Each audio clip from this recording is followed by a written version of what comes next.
Well, good Saturday morning.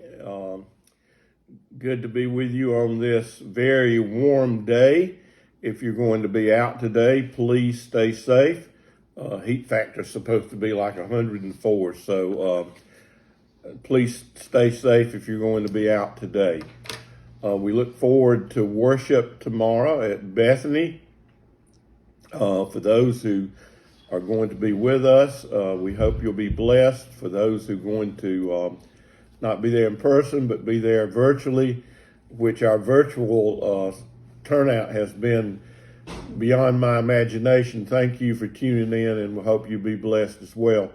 We're changing it up a little bit tomorrow. We're going to rotate.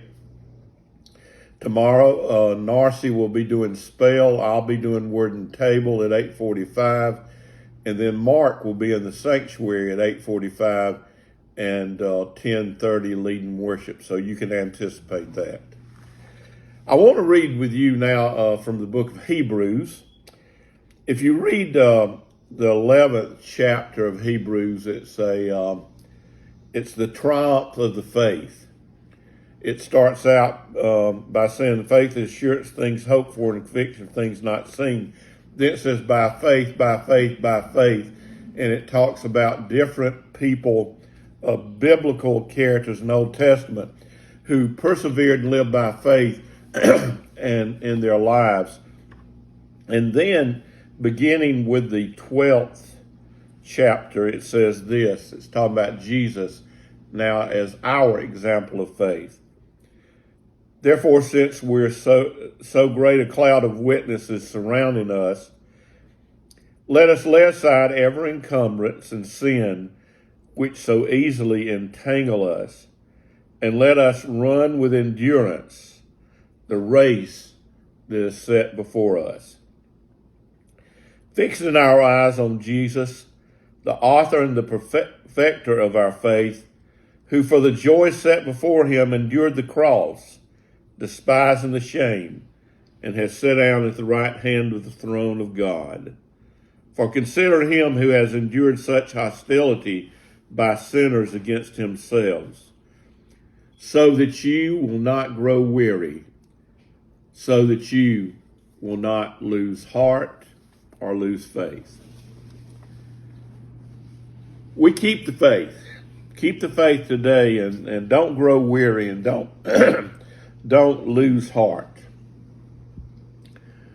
Last week when we were going to the mountains, we went through Easley, my hometown, and we did what we do occasionally when we don't get that way much, but when we go that way, we go through Easley, and I wanted to visit the cemetery where my parents and some family members are. Martha is very gracious and caring to help me keep flowers on their graves, and so we did that and refreshed the flowers for my mother and father. And we visited with them at their gravesite, Donald and Betty Houston. I had memories when we went by there, have good memories. Funny memories sometimes. I thought about my dad. It's gardening season, and the garden would be coming in, and he would have a good garden this year because he would have plenty of water. It rained a lot up there, and every year my mother would fuss about my dad planting a bigger garden, and his gardens did get bigger and bigger and bigger every year. And every year he said, Betty, I'm not going to do as much this year, and every year it got bigger. And boy, he would have had a big one this year, and she'd have had a lot of work to do. When I go to my mother and dad's plot, as they call it, I can look right next to them, and I can see my grandmother and grandfather Houston, John and Madge Houston. Great people. Grandmother was quiet. I guess when you raise 7 boys, you don't get to talk much. But she was a wonderful person. My granddaddy, who had a big and loving heart. That's John, and Madge Houston. Then I go a few plots over, and there's my grandfather and grandmother Fortner. That's my mother's parents, Richard and Inez Fortner. And my memory of my granddad this time of year is he was a baseball player and played textile ball in the upstate, and actually went out to St. Louis to play professional ball, got homesick and came home, but both very good people. They were known as some of the kindest people in their neighborhood.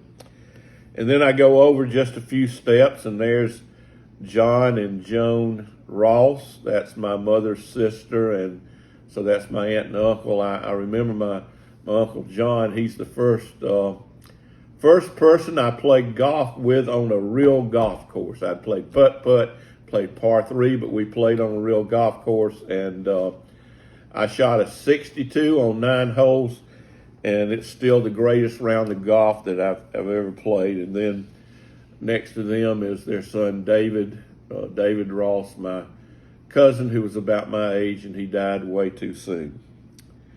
While we grieve our loved ones that have gone on before us, we also have some wonderful memories. And we're thankful for their reward of faith this day.